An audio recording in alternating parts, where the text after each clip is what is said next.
La Máquina Torre. El Gallito Fortunato. Ngayong Sabado na ang pinakaunang laban sa bansang Amerika ng utol ni Mark Magsayo, ang kanyang kababata na si Bernard Angelo Torres. May undefeated na kartada itong si Torres ngayon na 16 wins, 72 via knockout. 26 ang edad, tubong tagbilaran Bohol pero nakatira na ngayon sa Norway. 5'5 ang tangkad, may stance na southpaw at lumalaban sa super featherweight division. May angking bilis, footwork at stamina sa bakbakan. Kaya naman malaki ang tsansa na mapalaban ito sa mga bigating pangalan sa kaniyang division. Bagamat undefeated itong si Bernard Torres, ay di pa ito nakalaban sa bansang Amerika. Lumalaban lang ito sa Norway at sa Espanya. Pero ngayong Sabado na nga ay dadayo na sa unang pagkakataon itong utol ni Magsayo sa bansang Amerika para subukan ang kaniyang galing at tibay. Pero di basta-basta ang kaniyang makakalaban. Isa ding rising prospect na tubong Dominican Republic pero nakabase na ngayon sa California. Ito ay si Frenzy Fortunato Saya. 24 anyos pa at may tangkad na 5'10". May impresibong kartada na 13 wins, 10 via knockout at may isang talo. 71% ang knockout ratio. Dati na itong WBC Fidicentro Featherweight Champion, WBO Youth Super Bantamweight Champion at kasalukuyang WBC Latino Featherweight Champion.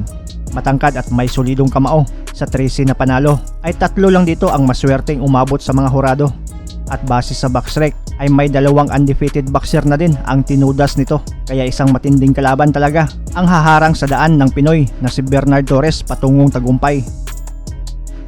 Isa sa mga impresibong laban nitong si Frenzy Fortunato Saya ay noong makuha niya ang titulong WBA Fidicentro Featherweight title kontra sa kalabang kapareho ng apelyido ni Bernard Torres. Ito ay si Edinzo Torres alias Guapito Jr. na mula sa bansang Venezuela.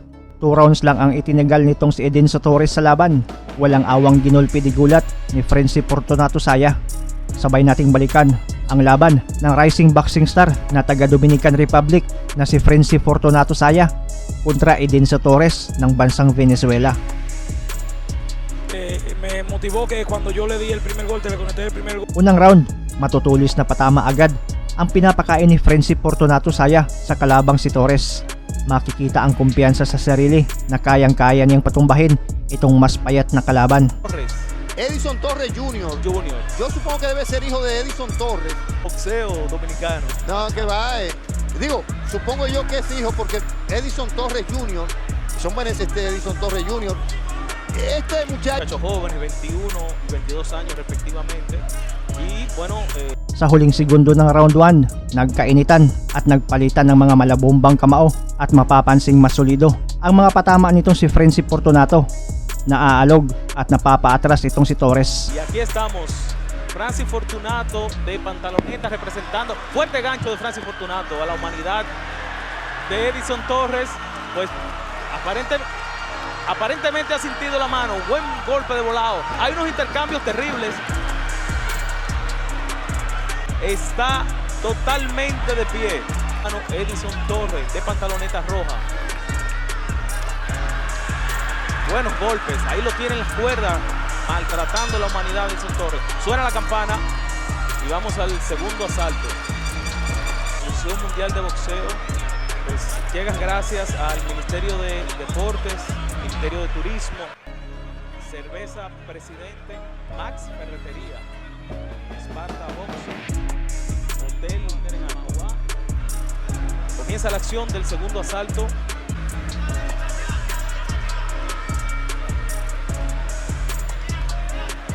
Así es. Esta pelea, al igual que la anterior, empezó bastante movida. Round 2, parang pinaglalaroan na lang ni Frenzy Fortunato itong kalaban. Inaangasan lang, pinapagpag lang ang mga suntok nito.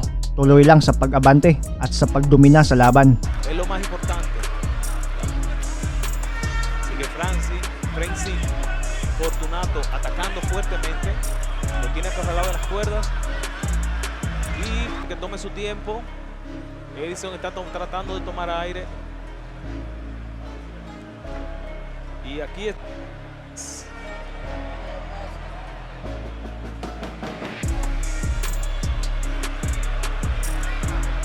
y le dan un tiempo reglamentario para la recuperación de Edison. 6 knockouts. El venezolano vuelve a la acción. Buen gancho de izquierda. Ya este muchacho, el dominicano, le ha sacado bastante ventaja a el venezolano. Está dándole golpes. Sa huling minuto ng round 2, kombinasyon ang tumapos sa pambato ng Venezuela na si Edinson Torres. Bagsak ito at di na ito tumayo pa sa bilang. Acompañando hoy, vean la calidad de los dominicanos. Ahí lo tiene las cuerdas Sí, señor. y va a la lona. Va a la lona. Va a la lona. Edison Torres, el venezolano. Tinapos na agad ng referee ang laban. Di kinaya ni Torres ang mga banat nitong si Frenzy Fortunato Saya.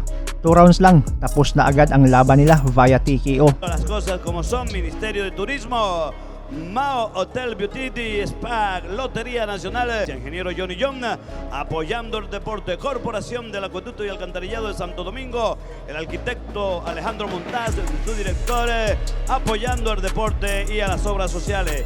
Economiza el agua es vida, gracias a Petro Holding. Nakuha ni Frenzy Fortunato Saya ang bakanting WBA Pedicentro Featherweight na titulo. 19 segundos del segundo asalto, ganador por nocaut técnico de la República Dominicana, The Frenzy, el Gallito Fortunato, y nuevo campeón WBA Fedecentro.